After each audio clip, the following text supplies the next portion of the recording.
So as I've said before, this channel is absolutely a channel for you, the people, and what you want to see. And this video idea actually was requested by one of you in my previous videos, and I'm here to oblige. So the request came from Shasta Malik. I hope I'm saying your name correctly. And so you say you've been seeing so many diet and exercise programs from fitness influencers and that it's a bit confusing to know which ones are good and which ones are not. So this is what we're going to be talking about today. I personally don't have any issue with like home workouts or following a program as long as you don't hurt yourself. I appreciate that many fitness influencers have motivated so many people to go out and practice exercise and move around, which I think it's always a good thing because most of us don't move nearly enough. And I know there's a lot of programs out there. Some are very expensive, some are offered for free, some influencers just have YouTube workouts that you can follow and they just tell you which ones to do in a particular day. But if you are thinking about supporting an influencer you like, or if you just want a program to follow, if you don't really know what to do on your own, then I know it can be difficult to figure out if your money will be well invested or not. So today I've compiled 10 tips that you can use to sort of any program you encounter, you can filter through and see if it's going to be a good investment for you if you do decide to buy one. So this isn't about any particular influencer or any particular program. What I did was I analyzed about 30 odd programs and influencers, and I just created these 10 guidelines that you can use no matter what program you encounter in your future. Before we begin though, I do have a special message, and that is that for the first time on the channel, we have a sponsor. Woo! If you saw what lands on my inbox, you would understand why I haven't done a sponsorship on the channel ever, but I'm really happy to say that I finally found a brand that aligns with my values. So I'm happy to share that Ana Luisa are the sponsors of today's video. When I was young and naive, I couldn't understand why people would buy gold jewelry. I thought, well, if the fake jewelry looks and feels exactly the same, then why would I spend more money? That is until I actually owned a gold-plated necklace and I saw the difference for myself. I noticed that while the cheap jewelry was, well, cheap, after a month or so it would get rusty or it would turn that greenish bluish color that leaves you with smurf fingers when you take your ring off. So what ended up happening was I was buying a lot of cheap jewelry that I kept throwing away when I could have just saved up for one good piece of jewelry that would last me a long time. Ana Luisa's jewelry is ethically sourced and produced, they are 100% carbon neutral, and their pieces are simple yet elegant, so you can use them with any outfit without having to be buying new jewelry all the time. Ana Luisa's jewelry starts at $39, but because we're friends, you can get 10% off using my code Viana10 using the link in the description. Go and check Ana Luisa's collection and let me know if you've bought anything. Thank you so much for Ana Luisa for sponsoring this portion of today's video. So back to the fitness influencer programs, I am going to make the assumption that you watching this are not a professional athlete, because I don't think professional athletes should be following general fitness programs, but I am going to assume that you are just someone who wants to get more fit and active and you want a program to help you with that journey. So my tip number one is a preemption to check your goals and your mindset. Understand that you will need to do the work yourself. No matter if you have the best program out there, if you don't do the work, you're not going to see the results. Most of the programs that are out there are either apps or PDF guides that don't have one-on-one coaching available. So you'll just be following some general program that is the same for everyone who's bought it, and you can't expect the program to do all the work for you. So if you want my advice, it would be for you to check with yourself if you feel like you are truly ready to go through with this fitness journey, and if you think that you'll be able to go through with it without any external motivation. Again, most of the programs don't come with one-on-one time with a professional included, so if you just give up, no one's going to push you. The second part of this is please never buy a program with the hopes of achieving the exact look of the influencer that's promoting it. This is an unrealistic goal for a few reasons, mainly because everyone's genetics, build, body composition is different and will respond differently to exercise and diet. Two people can have the exact same diet and exercise regimen and their bodies can look completely different. Also, please bear in mind that some fitness influencers, and I'm not here to name and shame, but it is known that some of them have had plastic surgery to achieve the look that they have, or they edit their pictures, so it's not realistic for you to hope to achieve the exact same results that they have on their promotional pictures. And also, again, remembering that these programs are normally marketed to the widest audience possible. They're general programs, they're not tailor-made for you. So just adjust your expectations of what you think is realistic for you and your body, then you should be fine. Tip number 2 would be to try and find examples or samples of the exercises included in the program. Some influencers do have demos or samples of the exercises that they have in the program, whether in their website or on YouTube. This is important because you want to have an idea of the kinds of exercises you'll be doing and if they're right for you. For example, if you have a lot of back problems, you most likely don't want to be spending money on a program that has a lot of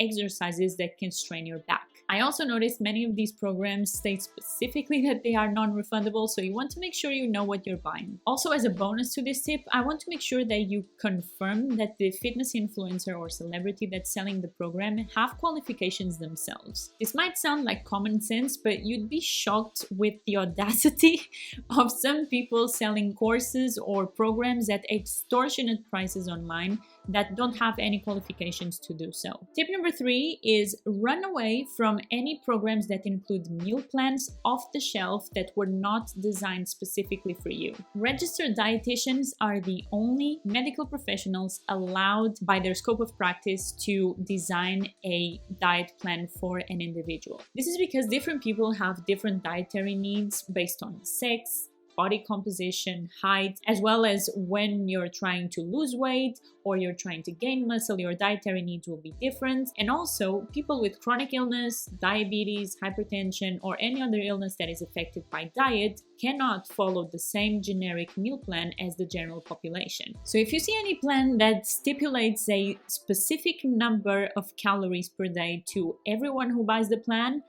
run.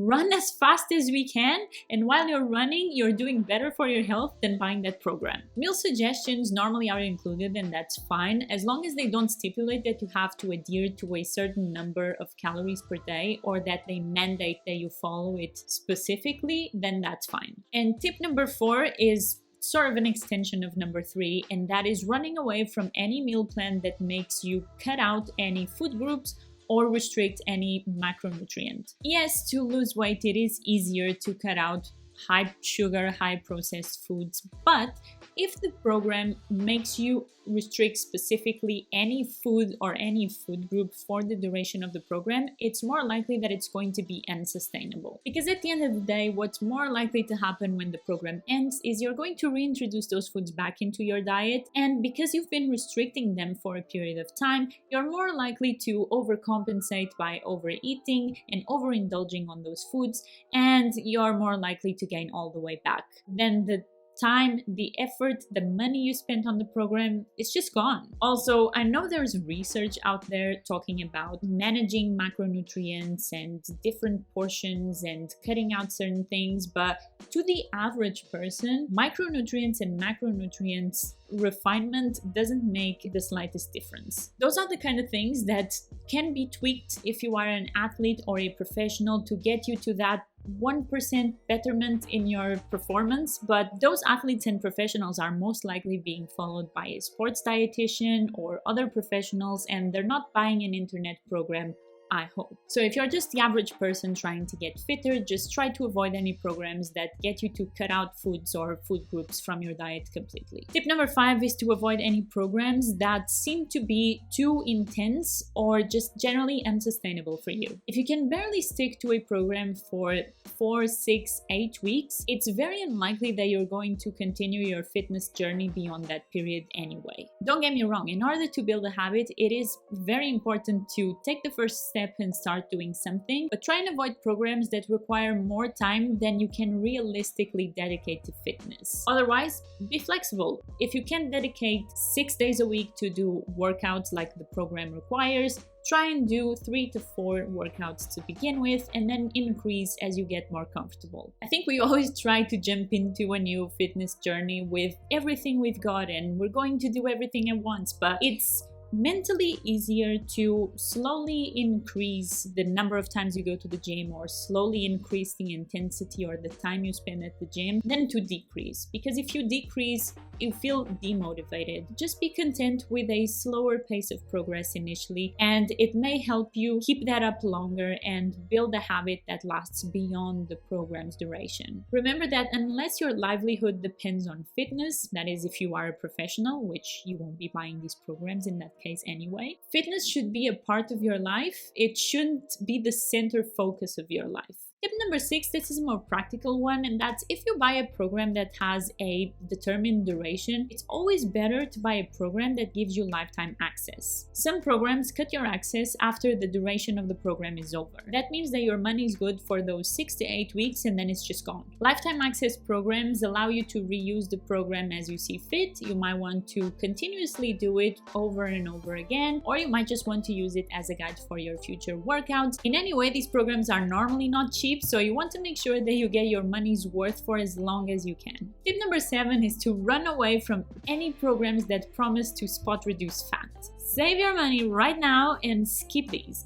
It's been shown time and time again that for 99% of cases you cannot spot reduce fat. Whether they promise you to lose your belly fat in 2 weeks or to slim down your thighs in 3 days, just no. When you lose weight, your body decides where it's going to lose fat first. If your body decides that your belly fat is the last thing that's going to go, which is the most likely scenario for women, then that's just the way it's going to be, and no program can promise you otherwise. Tip number 8 is connected to tip number 7, and that's to run away from programs to promise you specific results in a specific time frame. No general program can promise you this without working with you individually. While it is possible to calculate and estimate how much weight you should be able to lose depending on how much exercise you're doing and how much of a caloric deficit you're in, without knowing where someone is at their original point, it's very difficult to say to everyone that at the end of 6 or 8 weeks you're going to be all